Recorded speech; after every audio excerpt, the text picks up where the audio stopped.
Le 3 juin de cette année, j'étais couché et je voyais en boucle une image se présenter devant moi. Je voyais un père qui était en train de dépecer un cadavre, d'enlever la chair, d'enlever la peau de cadavre d'une personne. Comme quand un boucher désosse une bête. Alors nous continuons, j'ai vu, comme je vous ai dit, en boucle cette image de ce père qui était en train de dépecer un cadavre. J'ai dit père, parce que dans mon songe, une voix m'expliquait ce que j'étais en train de voir. Une voix était en train de m'expliquer la scène qui se déroulait devant moi. Une voix m'expliquait ce que je voyais. Et cette voix me disait, père qui mange son enfant. Et ça tournait en boucle. Père qui mange son enfant. Père qui mange son enfant. Et la deuxième chose que cette voix me répétait en boucle également, c'est le carnaval. Le carnaval. Le carnaval.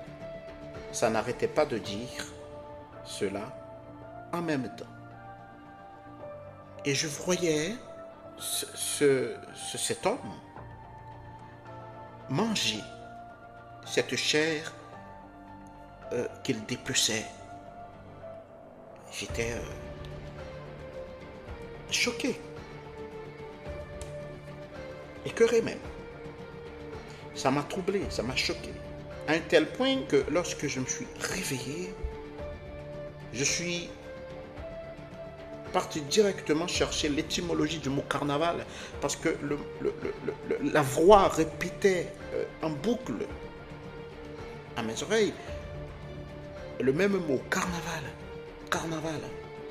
Et je voyais la scène devant moi, la scène de la personne, de cet homme qui déchirait la chair d'un humain, d'une autre personne. Je suis parti chercher l'étymologie du mot carnaval, dont je ne savais aucunement ce que cela signifiait, ce que c'était. Et je suis tombé sur cette définition du carnaval en latin, carnis levamen, qui est l'action d'enlever la chair, comme on désosse une chair. Tout de suite, l'esprit m'a fait comprendre qu'en réalité, la fête du carnaval est une fête instituée par cette entité mangeuse d'enfants. C'est une fête qui glorifie le cannibalisme. Je répète, le carnaval, c'est une fête qui glorifie le cannibalisme. Car Saturne, ou Chronos, l'entité qui est derrière cette fête, c'est un cannibale. Nous voyons nos frères et sœurs des Antilles, de Haïti, du Brésil, fêter cette fête du carnaval avec grande pompe. Nos frères et sœurs des Antilles de la Martinique revendiquaient fièrement une fête baptisée Baka Festival, comme faisant partie de leur culture. Laissez-moi vous dire, vous ne savez absolument pas ce que vous fêtez. Vous ne savez absolument pas ce qui se cache derrière cette fête Baka. Baka vient du mot bacchanal, c'est un diminutif de bacchanal, qui, selon la définition du dictionnaire Robert, je cite, fête débridée, bacchanal, fête débridée que les Romains célébraient en l'honneur de Bacchus. Deuxième définition, c'est une orgie. Voilà ce que vous fêtez. Fête en l'honneur de cette entité nommée Bacchus ou Dionysos. C'est la même entité, sauf que Bacchus, c'est pour les Romains, et Dionysos, c'est pour les Grecs. Comment les Grecs le considéraient-ils,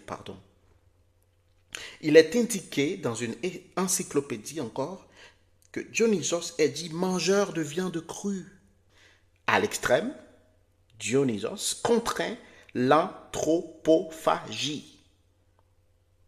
C'est quoi l'anthropophagie? C'est une pratique qui consiste à se nourrir d'êtres humains.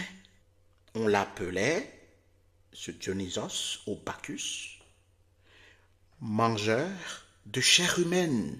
Donc, mes frères et mes sœurs de la Martinique, quand vous fêtez cette fête Bacca Festival,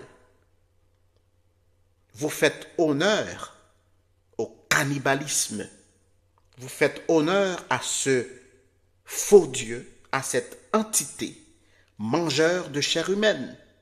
Est-ce que vous commencez à faire le lien? On a d'un côté Saturne, Chronos, mangeur d'enfants, et de l'autre Bacchus ou Dionysos, mangeur de viande crue de chair humaine. Saturne, inventeur du carnaval, et Bacchus, inventeur de bacchanal. Bacca pour les Antilles. C'est toute une équipe d'entités malveillantes qui mangent de la chair humaine, de la chair d'enfant. Voilà les fêtes des entités que vous fêtez. Voilà que vous êtes en train, en participant à ces fêtes, de donner la vie de vos enfants, la vie de vos proches, sans le savoir, à ces entités. Repentance, repentez-vous, repentez-vous. Jean 8, 32, vous connaîtrez la vérité et la vérité vous affranchira, a dit le Christ. Repentez-vous. Jacques 2, 12, il est écrit, parlez et agissez comme devant être jugés par une loi de liberté. Libérez-vous. Libérez-vous de ces péchés, libérez-vous de ces entités. Sachez que la liberté est spirituelle. Nul ne sera libre si son esprit, ses pensées, ses actions, ses coutumes ne se libèrent des chaînes de la servitude. Et la servitude, c'est ce dont ce système des choses vous offre gratuitement, mais en échange de vos âmes. Ces fêtes inspirées par des entités maléfiques, en échange de vos âmes. Repentez-vous. Repentez-vous. Je vous invite à vous repentir. Vous êtes avertis.